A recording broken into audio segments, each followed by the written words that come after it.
Telangana ICET 2025 admission process సంబంధించి present అయితే మనకు ఎగ్జామినేషన్ అయితే కంప్లీట్ అవ్వడం జరిగింది. ఎవరైతే ఈ యొక్క తెలంగాణ ఐసెట్ సంబంధించిన ఎగ్జామ్ రాసిన ఆస్పిరెంట్స్ ఉన్నారో సో నెక్స్ట్ ప్రాసెస్ ఏంటి సార్ అంటూ సో మెనీ క్వైరీస్ అయితే చేస్తున్నారు.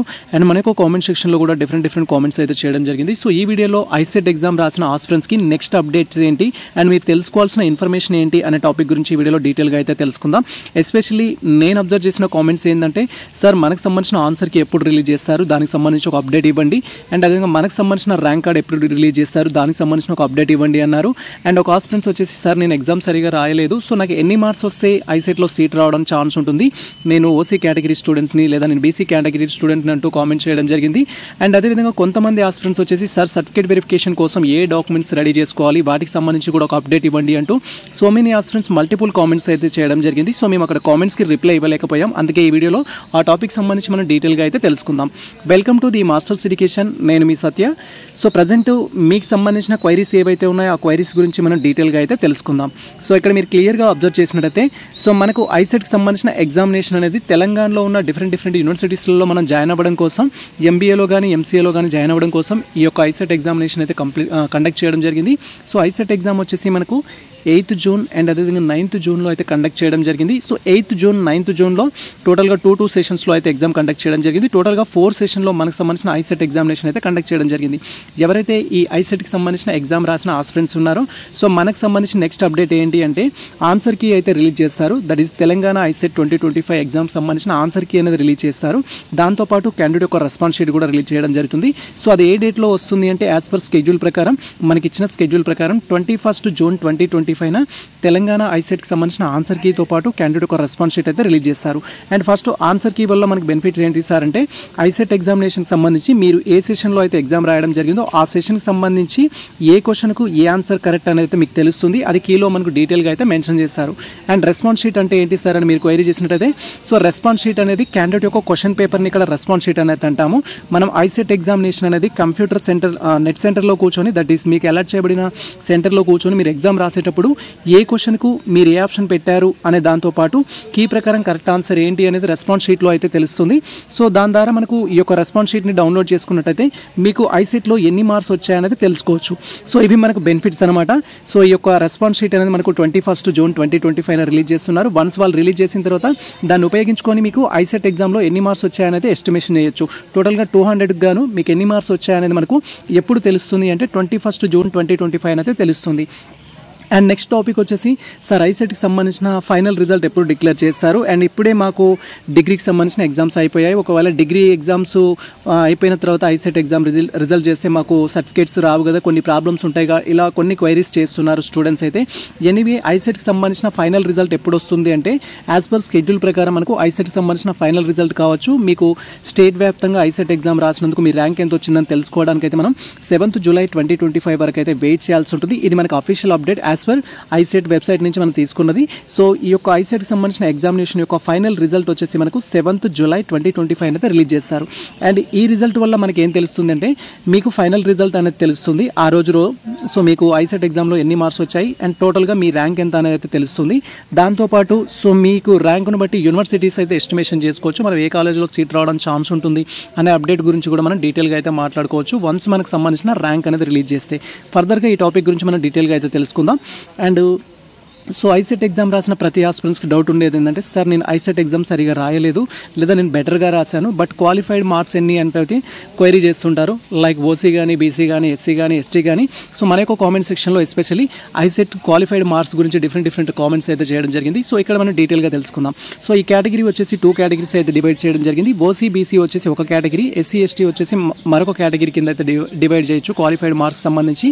సో ఇక్కడ మీరు ఓసీ బీసీ స్టూడెంట్స్ అయ్యి ఉండి ఐసెట్ ఎగ్జామ్ రాసినట్లయితే మీకు ఐసెట్ ఎంట్రన్స్ టెస్ట్లో 25% మార్క్స్ వచ్చినట్టయితే మీరు క్వాలిఫైడ్ కింద అయితే కన్సిడర్ చేయడం జరుగుతుంది. క్వాలిఫైడ్ ఆర్ ఎబో అయితే రావాల్సి ఉంటుంది. That is 25 or above marks వస్తే మీరు క్వాలిఫైడ్ కింద అయితే కన్సిడర్ చేయడం జరుగుతుంది. మరి 25 మార్క్స్ ఈక్వల్ ఎంత అంటే ఇక్కడ మనకు టోటల్గా మనకు 200 మార్క్స్కి ఎగ్జామ్ కండక్ట్ చేశారు కాబట్టి అవుట్ ఆఫ్ 200లో 50 మార్క్స్ అయితే మీకు వస్తే ఐసెట్లో కనీసం మీకు ప్రైవేట్ కాలేజ్లో సీట్ రావడానికైనా ఛాన్స్ ఉంటుంది. సో ఏదో ఒక కాలేజ్లో మీరు జాయిన్ అవ్వాలి అనుకుంటే ఖచ్చితంగా మీరు ఐసెట్ క్వాలిఫైడ్ అయి ఉండాలి. ఎవరైతే ఓసీబీసీ కేటగిరీ స్టూడెంట్స్ ఉంటారో ఖచ్చితంగా 25% ఈక్వల్ టు 50 మార్క్స్ అయితే రావాల్సి ఉంటుంది. ఇన్ కేస్ ఎస్సీ ఎస్టీ ఉన్నట్లయితే ఎటువంటి మినిమం మార్క్స్ అయితే లేవు. సో ఎస్సీ ఎస్టీకి సంబంధించిన స్టూడెంట్స్ జస్ట్ ఎగ్జామ్ అటెండ్ అయితే సరిపోతుంది. సో ఇక్కడ క్వాలిఫైడ్ మార్క్స్ లేవు అంటే ఫర్ ఎగ్జాంపుల్ నాకు 1 వచ్చింది 2 వచ్చింది నాకు ఏదో ఒక కాలేజ్లో సీట్ వస్తుందా సార్ అంటే అది కూడా బేస్డ్ ఆన్ మీ యొక్క మెరిట్ని బట్టి సో మీకు సంబంధించిన ర్యాంక్ను బట్టి అయితే అలాట్ చేస్తారు. సో మినిమం మార్క్స్ 50 అయినప్పటికీ కూడా మనకు బెస్ట్ యూనివర్సిటీలో రావాలి, టాప్ యూనివర్సిటీలో రావాలంటే కొంచెం టాప్ స్కోర్ అయితే రావాల్సి ఉంటుంది. లైక్ మనకు 90 కానీ 100 కానీ 120 కానీ అలా ఒక స్కోర్ వచ్చింది అనుకోండి మీరు అనుకున్న యూనివర్సిటీలో రావడానికి అయితే ఛాన్స్ ఉంటుంది. సో ఇక్కడ మినిమం మార్క్స్ గురించి మాట్లాడుకుంటే మాత్రం ఓసీబీసీకి వచ్చేసి 50 మార్క్స్ ఉండాలి. ఎస్సీ ఎస్టీకి ఎటువంటి మినిమం మార్క్స్ అయితే లేవు. దెన్ నెక్స్ట్ వచ్చేసి బెస్ట్ స్కోర్కి సంబంధించి యూనివర్సిటీకి సంబంధించి మీరు క్వైరీస్ చేసినట్లయితే సో మనకు ర్యాంక్ కార్డ్ వచ్చేసి 7th జూలై 2025 రిలీజ్ చేస్తున్నారు కాబట్టి సో మన తెలంగాణలో one of the toppest university ఏంటంటే ఉస్మానియా యూనివర్సిటీ అనేది మనం చెప్పుకుంటాం. మీకు ఉస్మానియా యూనివర్సిటీలో సీట్ రావాలనుకుంటే లైక్ ఎంబీఏలో కానీ ఎంసీఏలో కానీ మీ ర్యాంక్ అనేది 1 to 200 వరకు అయితే ఉండాలి. 200 లోపు ఉంటే ఈజీగా ఎక్స్పెక్ట్ చేయొచ్చు మనం ఐసెట్కి సంబంధించిన సీట్ అనేది. ఒకవేళ నేను జేఎన్టీయూలో చేయాలి అనుకుంటున్నాను సార్ అంటే 200 నుంచి 1000 వరకు ఉన్నట్టయితే మీరు ఎక్స్పెక్ట్ చేయొచ్చు. సమ్ టైమ్స్ 1000 వరకు ఉన్నా రాకపోవచ్చు. లైక్ సమ్ టైమ్స్ మనకు 150 ఉన్నా కూడా ఉస్మానియా యూనివర్సిటీ మెయిన్ క్యాంపస్లో సీట్ రాకపోవచ్చు. బేస్డ్ ఆన్ సిచ్యువేషన్ బట్టి అయితే అది చేంజ్ అవుతుంది. సో ఇక్కడ మీరు నిజాం కాలేజ్లో కానీ భద్రకా కాలేజ్ ఆఫ్ కామర్స్ కానీ అదర్ ఎంబీఏ ఎంసీఏ కాలేజ్లో జాయిన్ అవ్వాలి అనుకుంటే సో 1000 నుంచి 2000 వరకు ర్యాంక్ ఉన్నట్టయితే మీకు రావడానికి ఛాన్స్ ఉంటుంది. లైక్ అదర్ యూనివర్సిటీస్ అంటే కాకతీయ యూనివర్సిటీ కానీ తెలంగాణ యూనివర్సిటీ కానీ మహాత్మా గాంధీ యూనివర్సిటీ కానీ సో దీంట్లో మీకు 2000 ప్లస్ ఉన్నా కూడా సీట్ రావడానికి అయితే ఛాన్స్ ఉంటుంది. ఎక్కువగా హైదరాబాద్లో ఉన్న కాలేజెస్ ఏవైతే ఉంటాయో టాప్ 10 కాలేజెస్ అందరు వాటికి ప్రియారిటీ ఇస్తారు కాబట్టి సో అక్కడ మీకు సీట్ రావడం కొంచెం కష్టమవుతుంది. బట్ అదర్ యూనివర్సిటీస్లో అయితే ఈజీగా వస్తుంది. లైక్ మీరు ఎంబీఏలో జాయిన్ అయినా కూడా ఎంసీఏలో జాయిన్ అయినా కూడా సో వన్స్ మనకు రిజల్ట్ వచ్చిన తర్వాత ఈ ర్యాంక్స్ గురించి మనం డీటెయిల్గా మాట్లాడుకుందాం. సో ఇప్పటి నుంచే మాట్లాడుకుంటే మనకు కొంచెం టైం వేస్ట్ ముచ్చట అవుద్ది. మనకు అఫీషియల్గా రిజల్ట్ వచ్చిన తర్వాత మీ ర్యాంక్ ఎంత వచ్చింది మీ ర్యాంక్ని బట్టి మనం డీటెయిల్గా నెక్స్ట్ వీడియోలో అయితే తెలుసుకుందాం. సో దానికోసం అయితే మీరు జస్ట్ అప్డేట్స్ అయితే ఫాలో అవుతుండండి. అండ్ నెక్స్ట్ ఇంపార్టెంట్ అప్డేట్ వచ్చేసి ఏంటంటే ఐసెట్ ఎగ్జామ్ రాసిన ప్రతి ఆస్పిరెంట్స్ ఎలాగో మనకు క్వాలిఫైడ్ మార్క్స్ ఉంటాయి, క్వాలిఫైడ్ అవుతాం. ఆ విధంగా క్వాలిఫైడ్ అయిన ప్రతి క్యాండిడేట్స్కి సో కౌన్సిలింగ్ లేదా సర్టిఫికేట్ వెరిఫికేషన్ అయితే ఉంటుంది. సో ఇక్కడ సర్టిఫికేట్ వెరిఫికేషన్ ఆన్లైన్లో ఉంటుందో ఆఫ్లైన్లో ఉంటుందని సో మెనీ ఆస్పిరెంట్స్ అడుగుతారు. మనకు సర్టిఫికేట్ వెరిఫికేషన్ ఆఫ్లైన్లో ఉంటుంది. మనం ఫస్ట్ స్లాట్ బుకింగ్ చేసుకోవాలి. స్లాట్ బుకింగ్ చేసుకోవడానికి సమ్ అమౌంట్ కట్టాలి. అమౌంట్ కట్టిన తర్వాత సో మీకు సెంటర్ అనేది అలాట్ చేయడం జరుగుతుంది. ఆ సెంటర్కి మీ యొక్క original certificates and 2 sets xerox అనేది తీసుకొని వెళ్ళేసి మీరు వెరిఫికేషన్ అయితే చేయించుకోవాలి. వెరిఫికేషన్ చేయించుకున్న తర్వాత కాలేజెస్ సెలెక్ట్ చేసుకోవడం, వెబ్ ఆప్షన్స్ పెట్టుకోవడం, సీట్ అలాట్మెంట్, కాలేజ్లో జాయిన్ అవ్వడం ప్రాసెస్ అయితే ఉంటుంది. సో ఈ యొక్క సర్టిఫికేట్ వెరిఫికేషన్కి వెళ్ళాలి అంటే మనకు మినిమం రిక్వైర్డ్ సర్టిఫికేట్స్ అయితే కావాల్సి ఉంటుంది. ఇక్కడ మెన్షన్ చేసిన డాక్యుమెంట్స్ అయితే మీరు కలెక్ట్ చేసుకోవాల్సి ఉంటుంది. ఐసెట్ సర్టిఫికేట్ వెరిఫికేషన్ కోసం కావాల్సిన ముఖ్యమైన డాక్యుమెంట్స్ ఏంటి, అవి ఏ విధంగా కలెక్ట్ చేసుకోవాలనే టాపిక్ గురించి ఇక్కడ మనం డీటెయిల్గా అయితే తెలుసుకుందాం. సో మీరు ఐసెట్ ఎగ్జామ్ రాసి క్వాలిఫైడ్ అయిన క్యాండిడేట్స్ అయినట్లయితే సో నెక్స్ట్ ఈ డాక్యుమెంట్స్ అయితే కలెక్ట్ చేసుకోవాల్సి ఉంటుంది. సో దాంట్లో ఫస్ట్ వన్ ఐసెట్ క్వాలిఫైడ్ అయినట్టుగా ర్యాంక్ కార్డ్ కావాల్సి ఉంటుంది. తర్వాత మీ యొక్క హాల్ టికెట్ కావాల్సి ఉంటుంది. తర్వాత మీ యొక్క ఎస్ఎస్సీ మెమో అయితే కావాల్సి ఉంటుంది. అండ్ నెక్స్ట్ వచ్చేసి మీ ఇంటర్మీడియట్ మెమో అయితే కావాల్సి ఉంటుంది. దట్ టు బి మీరు ఇంటర్మీడియట్ కంప్లీట్ చేసినట్టుగా. అండ్ నెక్స్ట్ వచ్చేసి సో మీకు degree memo and provisional certificate అయితే కావాల్సి ఉంటుంది. రీసెంట్గా డిగ్రీ కంప్లీట్ చేసుకున్న స్టూడెంట్స్ ఎవరైతే ఉంటారో వారికి రీసెంట్గా రిజల్ట్ వచ్చి ఉంటుంది కాబట్టి డిగ్రీ మెమో అండ్ ప్రొవిజనల్ అనేది ఉండదు. వాటికి సంబంధించిన షార్ట్ మెమోస్ అయినా రిజల్ట్ ప్రింట్ ఉన్నా కూడా యాక్సెప్ట్ చేస్తారు. దానివల్ల అయితే ప్రాబ్లం ఉండదు. ఫర్దర్గా ఈ టాపిక్ గురించి మనం డీటెయిల్గా అయితే తెలుసుకుందాం. బట్ రిక్వైర్డ్ డాక్యుమెంట్స్ గురించి మీరు క్వైరీ చేసినట్టయితే సో ఇక్కడ మనకు డిగ్రీ వరకు అప్ టు డిగ్రీ వరకు అయితే మీ యొక్క సర్టిఫికేట్స్ అయితే కావాల్సి ఉంటుంది. సార్ నేను నా డిగ్రీ తర్వాత బీఎడ్ చేశాను, పీజీ చేశాను అని కొంతమంది అవసరం చెప్తారు. సో మీ పీజీ సర్టిఫికేట్స్ అయితే ఇక్కడ ఐసెట్ కోసం అయితే అవసరం ఉండదు. సో రిమైనింగ్ డాక్యుమెంట్స్ ఏవైతే ఉంటాయో వాటన్నిటిని మనం కలెక్ట్ చేసుకోవాల్సి ఉంటుంది. అండ్ తర్వాత బోనఫైడ్ సర్టిఫికేట్స్ అయితే కావాల్సి ఉంటుంది. బోనఫైడ్ సర్టిఫికేట్స్ లేదా స్టడీ కండక్ట్స్ అయితే మనం చెప్తాము. ఇది మనకు 9th క్లాస్ నుంచి డిగ్రీ వరకు. సో 9th క్లాస్ ఏ స్కూల్లో చదివారు, 10th ఏ స్కూల్లో చదివారు, ఇంటర్మీడియట్ ఏ కాలేజ్లో చదివారు, డిగ్రీ ఏ కాలేజ్లో చదివారు, ఆర్ బీటెక్ ఏ కాలేజ్లో చదివారు, అలా రిలవెంట్ ఆల్ బోనఫైడ్ సర్టిఫికేట్స్ లేదా స్టడీ కండక్ట్స్ అయితే కావాల్సి ఉంటుంది. వాటిని మీరు కలెక్ట్ చేసి పెట్టుకోవాలి. ఇఫ్ లేనట్టయితే as early as possible collect చేసుకోండి. ఇక్కడ ఏ డాక్యుమెంట్స్ లేకపోయినా ఆ డాక్యుమెంట్స్ అనేది మనకు కౌన్సిలింగ్ డేట్స్ కంటే ముందు మీరు కలెక్ట్ చేసుకొని పెట్టుకున్నట్టయితే టెన్షన్ అనేది ఉండదు మీకు. తర్వాత కేటగిరీ సర్టిఫికేట్ అయితే కావాల్సి ఉంటుంది, క్యాస్ట్ సర్టిఫికేట్ అనేది. సో ఇఫ్ మీకు అప్లికేబుల్ అయితే క్యాస్ట్ సర్టిఫికేట్ తీసుకోవాలి. లైక్ ఎస్సీ ఎస్సీ కావచ్చు, ఎస్టీ కావచ్చు, బీసీలో బీసీ సబ్ క్యాస్ట్ కావచ్చు, ఈడబ్ల్యూఎస్ కేటగిరీ స్టూడెంట్స్ కావచ్చు, మీకు సంబంధించిన కేటగిరీ సర్టిఫికేట్స్ అయితే తీసుకోవాల్సి ఉంటుంది. కేటగిరీ సర్టిఫికేట్స్ అనేది ఏంటంటే తెలంగాణ స్టేట్కి సంబంధించిన క్యాస్ట్ ఉంటే సరిపోతుంది. తెలంగాణ వచ్చిన తర్వాత ఎప్పుడు తీసుకున్నా కూడా ఓకే. లైక్ మీరు 2015లో తీసుకున్నా, 20లో తీసుకున్నా, అండ్ అదేవిధంగా 2024లో తీసుకున్నా, 2025లో తీసుకున్నా కూడా దాంతో ప్రాబ్లం ఉండదు. బట్ తెలంగాణ వచ్చిన తర్వాత ఉన్న క్యాస్ట్ సర్టిఫికేట్ ఏదైతే ఉంటుందో అది కావాల్సి ఉంటుంది. అండ్ తర్వాత వచ్చేసి సో ఇన్కమ్ సర్టిఫికేట్ అయితే కావాలి. ఇన్కమ్ సర్టిఫికేట్ అయితే లేటెస్ట్ ఇన్కమ్ సర్టిఫికేట్ అయితే అడుగుతారు. సో ఎవరైతే పేరెంటల్ ఇన్కమ్ అయితే కావాల్సి ఉంటుంది ఈ యొక్క సర్టిఫికేట్ వెరిఫికేషన్ కోసం మీకు సంబంధించి సో మీ సేవ ద్వారా క్యాస్ట్ అండ్ అదేవిధంగా పేరెంటల్ ఇన్కమ్ సర్టిఫికేట్కి అయితే మీరు అప్లై చేసుకోవాల్సి ఉంటుంది. ఇన్కమ్ సర్టిఫికేట్ ఉన్నట్టయితేనే మీకు లోయర్ అని రావడం జరుగుతుంది. సర్టిఫికేట్ వెరిఫికేషన్లో ఈ documents mandatory. And income certificate అందరికీ కావాలా సార్ అంటే గవర్నమెంట్ ఎంప్లాయీస్ సంబంధించిన కిడ్స్ ఉంటారు. సో మీ ఇంట్లో గవర్నమెంట్ ఎంప్లాయీస్ ఉన్నట్టయితే ఇఫ్ ఇన్కమ్ సర్టిఫికేట్ అనేది అలాట్ చేయరు. కొందరికి ఓసీ క్యాండిడేట్స్కి ఇన్కమ్ సర్టిఫికేట్ అని ఉండదు. సో ఇన్కమ్ సర్టిఫికేట్ అందరికీ మ్యాండేటరీ కాదు, మీకు అప్లికేబుల్ అయితే తీసుకోవాల్సి ఉంటుంది. లైక్ ఎవరైతే ఎస్సీ ఎస్టీ బీసీ స్టూడెంట్స్ ఉంటారో maximum of the students income సర్టిఫికేట్కి ఎలిజిబుల్ అవుతారు. ఒకవేళ ఎస్సీ ఎస్టీ బీసీ అయ్యుండి కూడా మీ ఇంట్లో గవర్నమెంట్ ఎంప్లాయీస్ ఉన్నట్టయితే సో ఇన్కమ్ సర్టిఫికేట్కి అయితే ఎలిజిబుల్ అవ్వరు. కాబట్టి దాన్ని మీరు స్కిప్ చేయొచ్చు. రిమైనింగ్ డాక్యుమెంట్స్ అయితే అన్ని రెడీ చేసుకోవాలి. అండ్ నెక్స్ట్ థింగ్ వచ్చేసి మీరు ఆధార్ కార్డ్ అయితే రెడీ చేసుకోవాలి. సో ఆధార్ కార్డులో మీ డీటెయిల్స్ ఎలా ఉండాలంటే యాజ్ పర్ ఎస్ఎస్సీ సర్టిఫికేట్ ప్రకారం ఉండేటట్టు చూసుకోండి. ఇఫ్ మీరు మ్యారీడ్ ఉమెన్స్ ఉన్నట్టయితే నో ప్రాబ్లం. బట్ అదర్వైజ్ వేరే వాళ్ళు ఎవరైతే ఉంటారో యాజ్ పర్ ఎస్ఎస్సీ ప్రకారం ఉండాలి. నేమ్ కానీ, ఫాదర్ నేమ్ కానీ, డేట్ ఆఫ్ బర్త్ కానీ.